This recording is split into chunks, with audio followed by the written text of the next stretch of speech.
Welcome to Let's Talk ADHD with Alex High, and today Tony and Cassi Bellezza.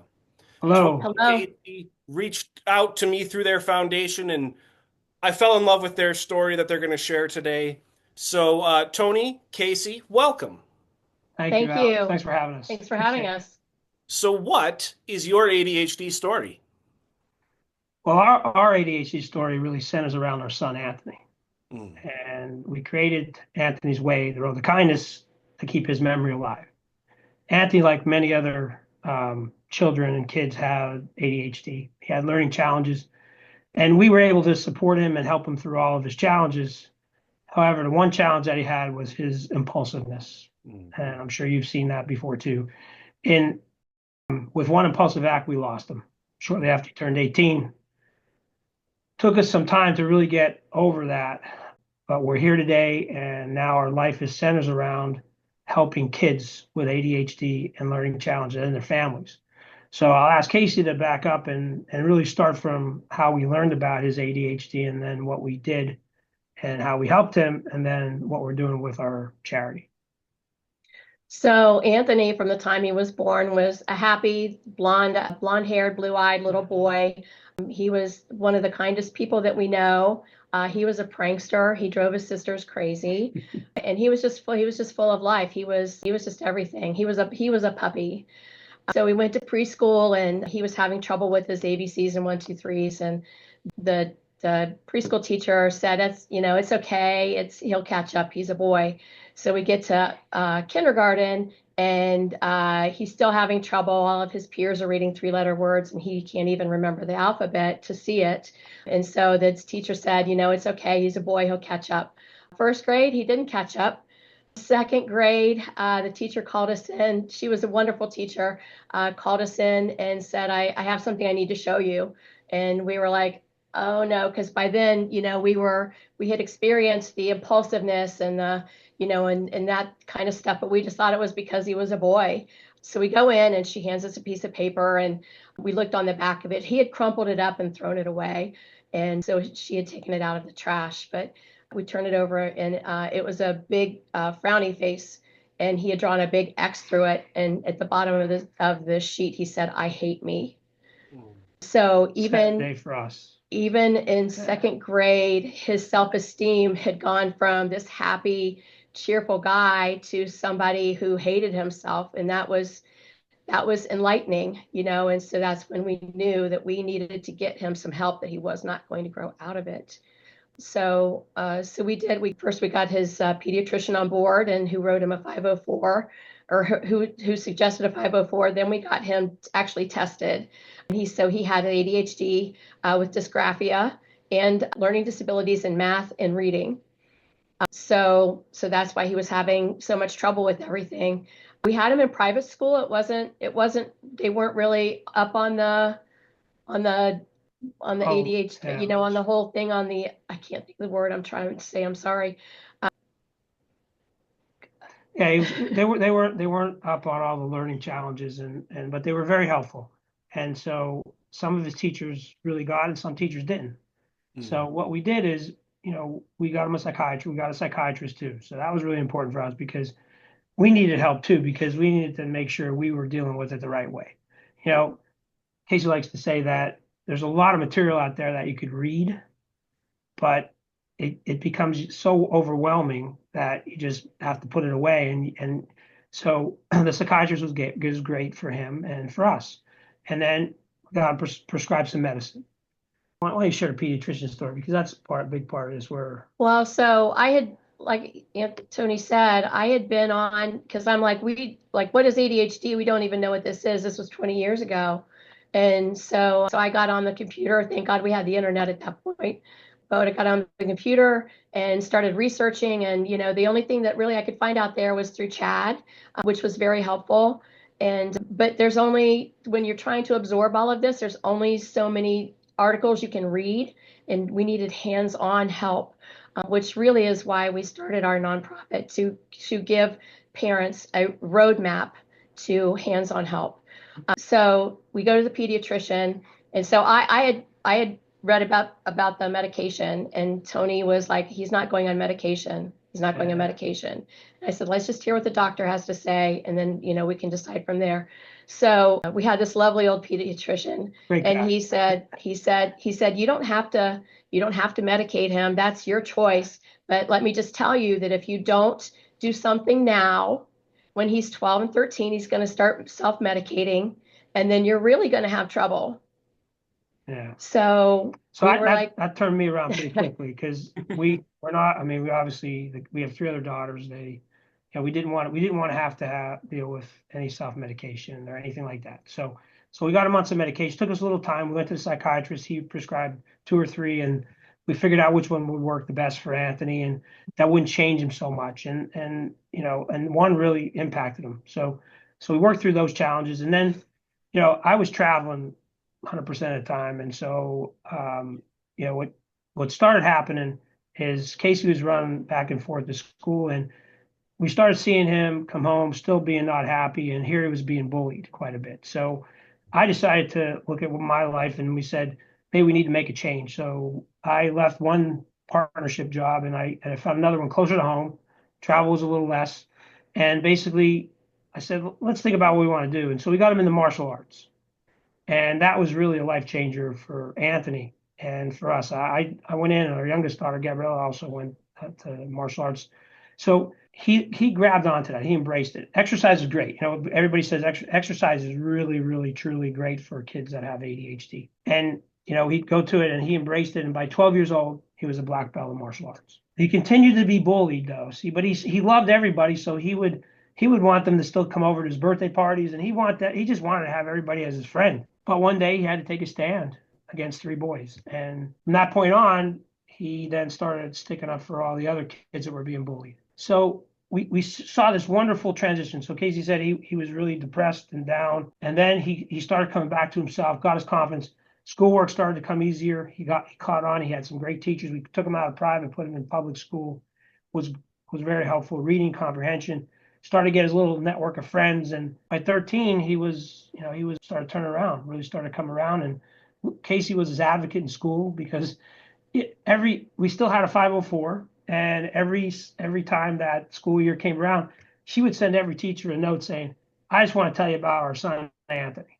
And she would outline the things and what he needed. I was proactive with it instead of trying to hide it, because I'm like, they're gonna notice that he has tics. He can be impulsive. If he gets frustrated, he gets angry. So, they needed to know, like, he didn't like to be called on in class, stuff like that. So I just gave them just a heads up saying, this is some of the things that you may observe. And I'm just giving you a heads up. And they really appreciated that. Yeah. And most of them listened, but a lot of teachers didn't listen. You know how, so there was maybe 1 or 2 classes we had to take him out because he got called on in class. And it's when he raised his hands for an answer, he knew, he felt very good. But if you call on him and embarrass him, it wasn't good, and it's not good for anybody that's a little challenged.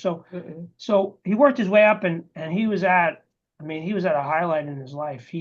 Couple things that besides martial arts, he loved to sing. And part of this, the beauty of this is you have to find what their passions are, what they really enjoy to do. And he loved to sing with his mom in the car. We had a little bit of a drive and going to school and stuff, and he would sing with his mom. So he came when Casey turned 50. He came and said, Dad, I'd like to sing a song for Mom. And I said, well, let me get a studio and let's sing a song. What song do you want to sing in? So he sang Bruno Mars' song, Just the Way You Are, for his mom. And it was so special and really touching. And he loved to sing, but he wouldn't sing anywhere else other than with his mom. But we played the song for the group of family that were there and friends, and it was very touching. Everybody was crying. Yeah, it was really touching. And so we still have that. So what we did is then we started asking him what else he liked to do. And he loved cars, he loved motorcycles, he loved anything fast, And what's really true about these kids with ADHD is Dr. Ned Hallowell is wonderful at saying this. He had a Ferrari brain with bicycle brakes. Anthony just would go, and he'd find something he liked, and he'd try it, and if he didn't like it, he'd change it out. But he fell in love with cars, and he came to me in the senior year, and he said, Dad, let's refurbish a car. Let's find a car. So we love BMWs. He and I love BMWs, and so we found this old beat up 1989 BMW. It was red. Somebody had jumped on the hood. Somebody bumped the fenders in. The car was filthy. The radio didn't play. It's just one of those old beautiful cars, but beat up.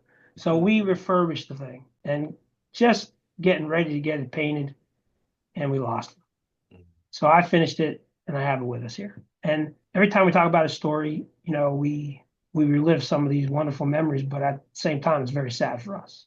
Mm-hmm. And it took us some time to work our way through this. We have three other daughters, and we were all distraught when we lost them. And so we took a little time off, and we both retired. We left Pennsylvania where we were at, and we moved to North Carolina.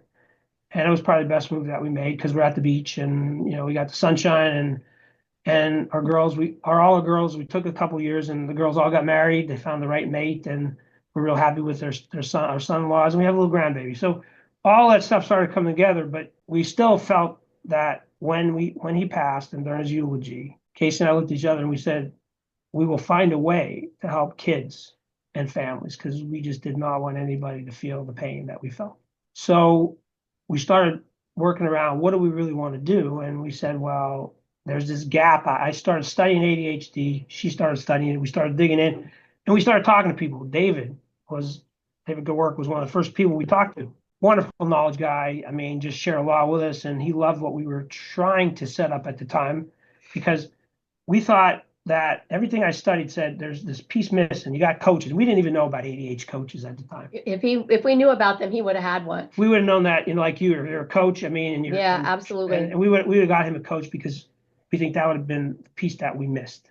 Yeah. We tried to be his coaches, but we couldn't help him with the impulsiveness. That was just something that we couldn't help him with. If he would have paused that night, he would have and come down and talked to us. We'd still be here, and we just didn't know how to handle his impulsiveness. So I said to David when I talked to him, I said, I want to have a coach as the quarterback. The coach comes in, helps us with the child, assesses the child or teenager. We want to work with kids. We believe kids, they're the lifeblood. They're a blessing, and we believe that we get them at 6, 7, up to 17, 18, we can work with them in that range. We got an educational advocacy group that works with the schools, 504s, IEPs, and some people don't even understand what IEPs are. But we want to make sure that at school the kids are getting what they need. And then we brought on tutors. These are retired, wonderful people. Anthony had an elderly tutor who was a retired teacher. She was his best friend. She was his buddy. He stood with her until he passed. I mean, she knew math, she knew English, she knew reading. And we brought on these retired teachers that are a part of a group and all virtual training, and they do math, English, reading, and all that good stuff. And then we said the one thing that we were missing with him too was the nutritional side. Now I try to help him. We try to help him with that, but if you're on a stimulant and you're coming home, you don't eat all day, so you raid the fridge, right? So we brought in a top-notch nutritionist who works with kids that have ADHD, and that's a wonderful thing to have, and part of our whole coalition. And then my background, in addition to being an executive, was that I have a health and fitness background. I'm a personal trainer, black belt in martial arts, and a health coach.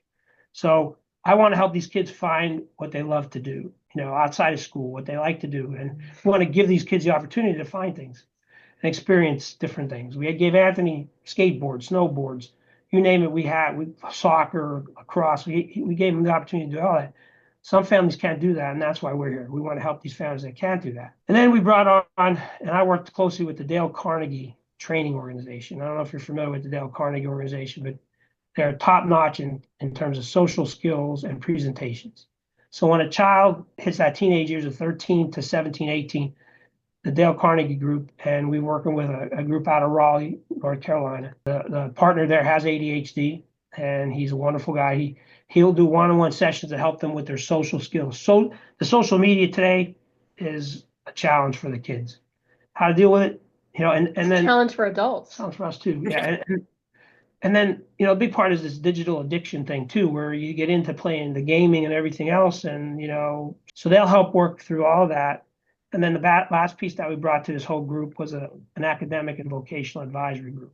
Helped them with SATs. When Anthony saw the SATs, he said to us, I will never go to college. If I got to pass this, I will never go to college. And so this group was amazing. They helped him to get through the SATs, helped him to find 6 colleges that were receptive to his learning challenges and his ADHD, and he got scholarships into 3 of them. And he was all set to go to Northwood University to study automotive marketing and management. we took this and we really want to look at how his life was and the life he had and what he brought. He brought so much love to everybody. And 200 kids came to, when he passed, 200 kids, students and friends came and shared stories about all of his kindness and how he helped them, how he watched over them. That's when we really knew how kind he was. We knew he was kind. We Yeah. never ever knew Yeah, how, to what extent it was. And that just blew us away. yeah. It was really special. I mean, and it helped us. It It helped. helped us It make did it help. through. Yeah, it did So help. that's why we called it Anthony's Way, the road to kindness. Mm. Because if you have kindness, then you can't be mean. And his way of doing it was he'd bring a smile to everybody that he met. So today we want to share that. We want to involve schools.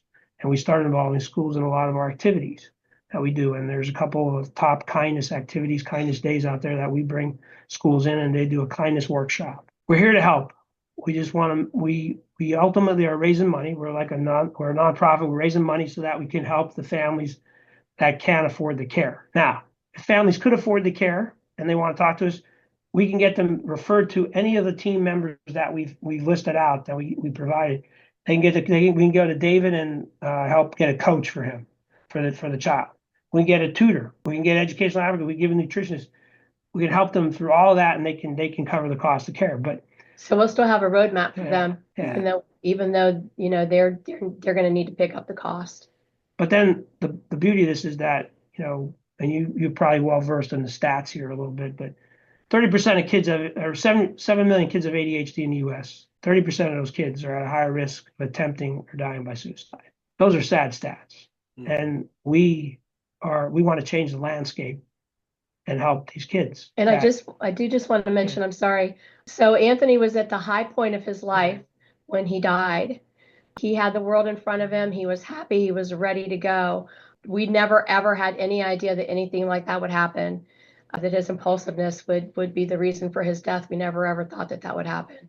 So it just was never on our radar. No, it wasn't. And we had a psychiatrist, and it was never on his radar either that there was any impulsiveness that would impact If his there was life. any depression or anything that would have caused him to Yeah. do that. So we our goal is to help as many kids as we can. We're going to raise as much money as we can. We're covering all the expenses for the charity. No, every dollar we raise goes directly to helping the kids.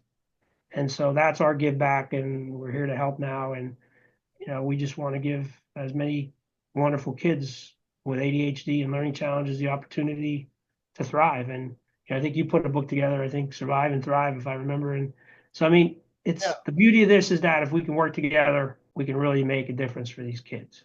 And that's where we're at. Hopefully that makes a lot of sense. Yeah, thank you for sharing the story and thank you for doing the work you're doing now. Because it is hard. Yeah. Coaches are expensive, nutrition is like all those, it can add up really quickly. So what you're doing is wonderful, and I'm sure Anthony would be proud of the work you're doing. It's right behind you. Talk Yeah. about your logo. Well, I'll tell you, the beauty of this is we spent a lot of time on this. We don't do everything we've done so far has been very purposeful. Same as our logo. If you look at our logo, it's an orange heart, right? And orange is the color of unity and togetherness. And it's also in October, it's the color for anti-bullying and bully prevention. And so we wanted to have this orange and he loved orange too. It was He kind of loved cool. orange. He loved the color orange. So if you look at it, it looks like it's an A too. It's for Anthony, right? Then if you look closely, it's a road. And because he loved cars and motorcycles and he loved the road, he loved to travel and he wanted to just take that road. And so when we first got this logo and this icon, the top of it was closed. And we told the folks who were designing it, said, we can't have the top closed. We want that top open because we want everybody who comes to work with us to know that their road and their travels are important. We want to create that path for them that's going to go for their life. We want to give them the best life they can. And so that's why we created the heart logo that we did. It means a lot to us. Yeah, And and it spells the message out. It's all about kindness. yeah, that's beautiful, and thank Thank you for sharing that as well. thank you. But people are no doubt wondering at this point, how do I help? What's going on? Where can I get involved? How do I make Anthony's Way, the road to kindness, as strong as it can be? Well, I'll tell you, if you want to talk to us, please, you can reach out to us on our website. We have our numbers. Our website's www.anthonysroadtokindness.com. Now we have two big events coming up next week. Now we planned these again purposely. Anthony's birthday is February 13th, and he would have been 27. So on February 13th, Dr. Ned Hallowell, who's also on our advisory board, and David are coming together. We're going to do a 75-minute. It's a live virtual donation event. So we're asking for donations, $75 donation to come and listen to these two wonderful experts talk about strategies, talk about how to deal with impulsiveness, talk about why these stats are so staggering and how can we give you some help right immediately. We're excited to have David and Dr. Hallowell come and talk about these things on 7 o'clock next week. You can go to the website for that is www.roadtokindness.live. Right, and we can give you All of this that's on our information. website too. And then so that's an important day. And then right after that, February 14th is Valentine's Day, but it's also Random Acts of Kindness Week, 14th to the 20th. We created Anthony's Memorial. It's the second year we're doing this memorial nationwide. Walk a mile for kindness and ADHD. Let's raise awareness for ADHD, but let's also raise kindness to a whole new level. You can walk anywhere. You can come join us. All that we're asking for anybody who participates is $20 donation to come and walk with us. We have some community walks set up in North Carolina and Pennsylvania, and then but really could do it anywhere. And that website is www.walkforkindness.com. And you create a team. So the beauty of this is, kids, students can come. They don't, and schools can register too, and they can do this stuff as a team. People can do it as a team. Businesses can do it as a team. Do it as a team. Anybody can come together as a team. Doesn't matter. Unlimited number of people can sign up under one group. You just need a leader to start it out. Leader comes, registers, gets a common link, and that link can be shared with everybody, family, friends. Got to create a cool name. Got to create a cool name. We're going to give prizes out for the coolest name of the team, and also whoever raises the most donations for Anthony's Way to Road to Kindness. We want to make it fun. He wanted everything to be fun, so we're trying to make it fun, as much fun as we can. I love that. I've got this catchphrase, I guess you could call it, in my work. If it's not fun, it won't get done. And so just the idea of Anthony. That was Anthony. Yeah, exactly. So like just bringing that fun to raising awareness, I love that. So thank you so much for the work you're doing. Thank you. What were the websites again? Okay, so the websites for Dr. Hallowell and David work are www.roadtokindness.live. And then for our walk, it's www.walkforkindness.com. Check it out. Flyers are out there. Come to our posts on Instagram and Facebook too. I mean, it's under Road to Kindness. Is where everything is around kindness. Road to Kindness, Walk for Kindness. It's all about bringing kindness into the world. And obviously, we will take donations of any kind on our website. So anybody wants to you want to talk about sponsoring the events or sponsoring what we're doing. The one thing, Alex, and you'll understand this because you said it earlier, to the families that can't afford the care, to give them this batch of care that we put, the care model we created and bring these specialists and experts together, it's $20,000 a year. And so per child. So we are helping kids in that way. And that's what we want to do. We're going to try to help as many kids as we can because some kids will need more help. Some kids won't need all the services, but we're here that's our mission. Yeah, and it's a great mission. And, I think about, growing up, I wasn't diagnosed with ADHD till I was 20, but the things that would have helped me growing up, like having the support, helping me understand my brain, I think that's just beautiful. And we can do that at a young age. I feel like that's going to make the world a better place and a kinder place. Yeah, absolutely. That's why we want to get them as early as possible. And that's why, you're an ADHD life coach. So that's why the coach is so critical in this process because they're the quarterback. They do the intake, they do the assessment, they figure out what's working, what isn't working. From there, and there's not enough therapists and psychiatrists out there to go around. So, we value what you do, and we believe that there's a real big purpose in helping these kids through coaching. And I love the coach and mentor from all the working out and all the other stuff that we do, but you have a specialty, people in your field have a specialty, and we want to give the kids the opportunity to tie into you folks. Yeah, thank you. I appreciate that. And what a great foundation, charity, whatever you want to call it. You're doing good work. I'm so happy that we got connected. And Dude, thank We yeah, are too. thank you. so February 13th, 7 p.m. Eastern Time, two of the greatest speakers you could possibly bring in to talk about ADHD and kindness. And then February 14th through the 20th is the Walk for Kindness and ADHD. So, Tony, Casey, thank you for joining us today. Thank you. And yeah, just thank you. Yeah. And Thank you, thank Alex. you for watching.